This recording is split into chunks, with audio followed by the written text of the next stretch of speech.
Texas senatorial Democrat candidate and #1 Trump hater, Jasmine Crockett, visits little Liam, the kid that was left in the snow in Minneapolis when his father took off running from ICE. Little Liam is over 1,000 miles away from where he was found in a bunny hat in Minneapolis. And he's now in Texas, and Jasmine Crockett visits him at a facility down there. And she describes little Liam as non-responsive. Is this a hoax? Is this a political stunt? Or is she really caring about the well-being of little Liam and all the kids that are out here in the U.S. that are sex trafficked and abused and terrorized by MS-13 gang members, drug dealers, and sponsors of the United States? Take a listen to her interview with Lower Coats Live. And Congresswoman Jasmine Crockett joins me now. Congresswoman, we all saw that photo of you meeting young Liam. Can you tell us about how he's doing and what that experience was like today? It's almost indescribable, which I don't think that anyone ever imagines that I'm at a loss for words. Mm-hmm. He attempted to kind of interact with him, like I was like trying to touch him, he was so lethargic. He was never alert the entire time that we were there. I was very concerned about his health. His father indicated that he was not eating, that they had determined that he was depressed. They being those that are there at the facility, they do have some psychiatrists on hand, and that he just kept asking about his mom and when they were going to see his mom and when he was going to go to school. But the entire time that we were there, and we visited specifically with Liam for probably about 30 minutes talking to his dad, and he never moved. He was motionless. He was awake but motionless? I don't know that he was awake. Like, if you look at those photos, like, we could see just a slim portion of the white of his eyes. He never opened his eyes. Like, that's exactly how he was the entire time.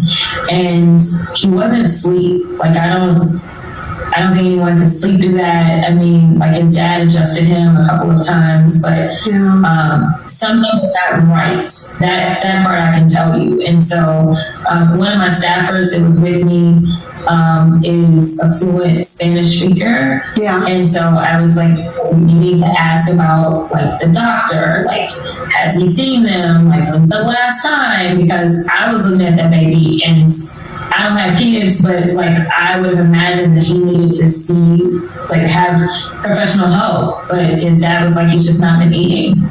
How is his father reacting to that? Because that is unimaginable for a father to be watching that, feeling some sense of helplessness.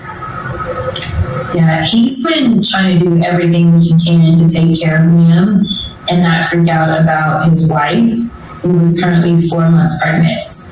She ended up being hospitalized soon after all of this took place due to the stress. Mm-hmm. But even the outfit that Liam is wearing, they only give them one outfit. So his dad washes his clothes every single night when he goes to sleep, and then hangs them up in like a vent to dry.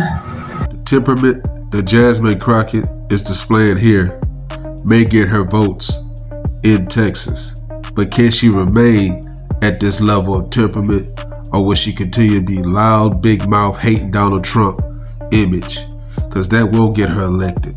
But this image and this response and this level of emotion and compassion, she'll get votes. Can you describe what this was like, even compared to what you've seen in the past? To me, this was worse. And I've been to state, federal. I've been on all levels. I will tell you that the only thing that is better here is that they can walk out of their living quarters and walk around. Obviously, inmates, they aren't allowed to do that part. I will say that this was worse because of the complaints that we got about the water. They consistently talked about the water and how awful it was, and they said that the water makes them sick. They told us before that, like, literally when people kept getting sick with certain water, they found that there was mold that had been like in this container, and then they basically just put like some Clorox or some bleach or something in it, and then we're like, okay, here you go. And so we actually we put some water in a water bottle. You're the first person to learn this, so that we could actually test it ourselves, because we asked about testing of the water, all that kind of stuff. So we actually are going to test some water that came out of that facility. When we were meeting with another group of people, they brought bottles of water, and they were like, they only brought the bottles of water because y'all are here. Now, I'm not saying Jasmine Crockett went down to Texas, where she's from, the Texas area, to visit Liam as a political stunt.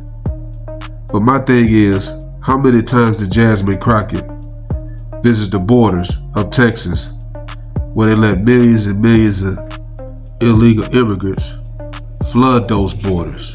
And while flooding those borders, allow young girls and boys to get sex trafficked in America by MS-13 gang members, drug dealers, and U.S. sponsors.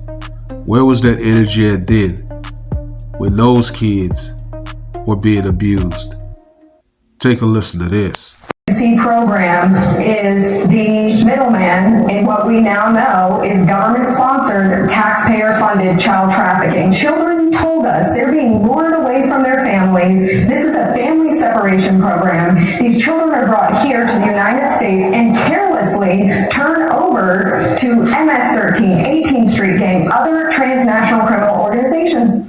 So what the hell happened to all those children? What happened? Boys and girls are being sold for sex. Just last month, I spoke with a care provider in Florida who told me about cases of migrant children as young as 8 with sexually transmitted diseases. 8 years old. Last week, I spoke with a private investigator in Texas who shared challenges trying to find an emergency shelter for this one girl. She's only 12, an unaccompanied minor who is 9 months pregnant and about to go into labor. Wait, what?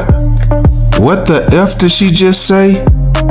9-year-old girl pregnant? Sexually transmitted disease?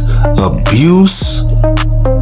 Can you imagine if Kamala Harris and Joe Biden was still in office? But they continue to attack Trump. No one has stopped more illegal trafficking to come into the United States than this president.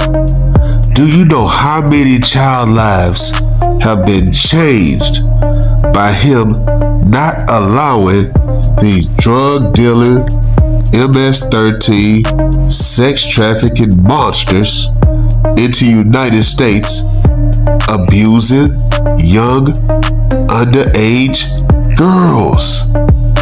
And right now, in North Carolina, they're fighting ICE agents from getting these immigrant, illegal MS-13 gang members, rapists, and drug dealers out of our country. Because you know why? We gotta protect them so we can keep sex trafficking these young girls in the United States. This is absolutely pathetic. So, nah, Democrats don't give a damn about illegal immigration. The only thing they give a damn about is trying to get at Donald J. Trump. Drop a comment. Let me know what you guys think. Like, comment, subscribe. Follow God, not culture.